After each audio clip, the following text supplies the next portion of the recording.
এই ঘটনার সাথে ফ্যামিলিটাও জড়িত। অর্থাৎ বড় শত্রু বিভীষণ একটা কথা আছে, গড় যখন বাদে যায় তখন রাষ্ট্র আর কিছু করার সুযোগ থাকে না।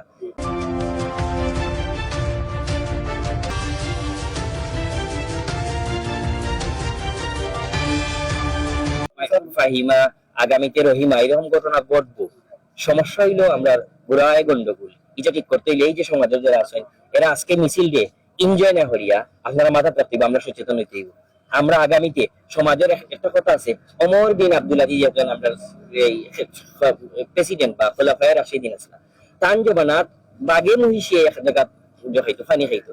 এর ব্যাখ্যাটা হইলো ওটা রাষ্ট্র সর্বোচ্চ জায়গা যখন সত্য থাকবো তখন আপনি এমনিও এই ঠিক হইবা। একটা প্রশাসক আছিল এক দেশ, এই দেশের ব্রিজে যে কুত্তা যে আছে নানি রাতকে যে কুত্তা এগুলো কি থাকে বেওয়ারিশ কুত্তা, অপোজিট সাইডে আসলে এগুলো গুলি হয়ে মারলিত, কুত্তা পর্যন্ত ঠিক হয়ে গেছিল যে মানুষ ঠিক হয়ে গেল। সুতরাং রাষ্ট্রের সুযোগ না দিলে কোনো ঘটনা ঘটছে নাই, আর রাষ্ট্রের সুযোগ না দিলে কোনো বিচারও মানে সুযোগ দিলে সহজে বিচার হয়ে যাবে। ইনশাল্লাহ আগামীতে আমরা এইরকম দেশ চাই না, সুন্দর একটা দেশ চাই।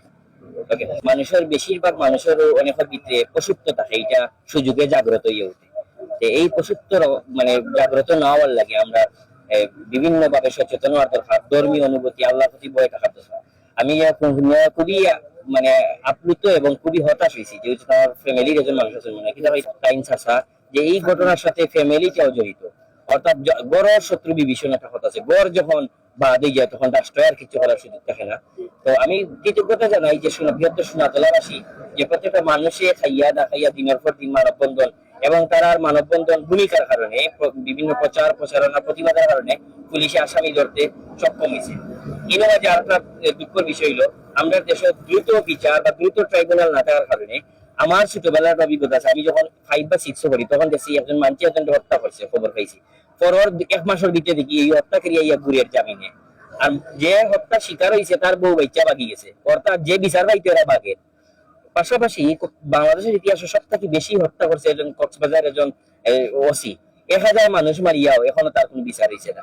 সুতরাং এই দেশের বিচার ব্যবস্থাটা যত দ্রুত শক্তিশালী হইব তত বেশি মানুষের শান্তি রইব।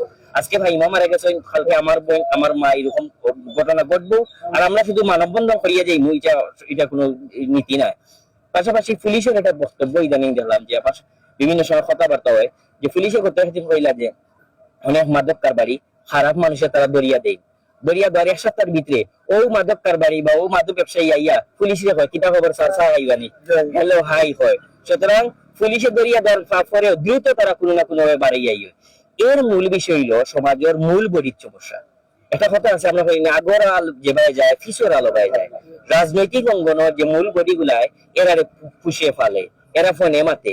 আমরা দেখছি নারায়ণগঞ্জের 8 মার্ডার 7 মার্ডার কিছুদিন আগে 5 বছর আগে হয়েছে, এগুলো দেখা যাচ্ছে বড় বড় নেতা হল জড়িত। তুই যা ঘুরা গিয়ে আমি আসি ও তো শেষ।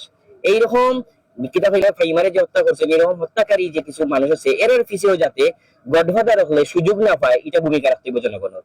অর্থাৎ আগামীতে নেতৃবৃন্দ যারা হইবা, যারা নির্বাচিত হইবা, তারা ভোট দেওয়ার সময় আপনি যদি সুন্দর ভালো মানুষের দেন এটা কথা বলেন জাসিয়া বিভদ ডাকিয়া না। আমরা আমরার অবস্থান দেখি বুথ দিয়ে গরিবে আর গরিবে জাসিয়া বিভদ ডাকিয়া আনে ও বাদ মানুষের নির্বাচিত করে। সুতরাং সমাজ ঠিক হইতে প্রত্যেকটা জায়গা থেকে পরিবর্তন হইতে হইব।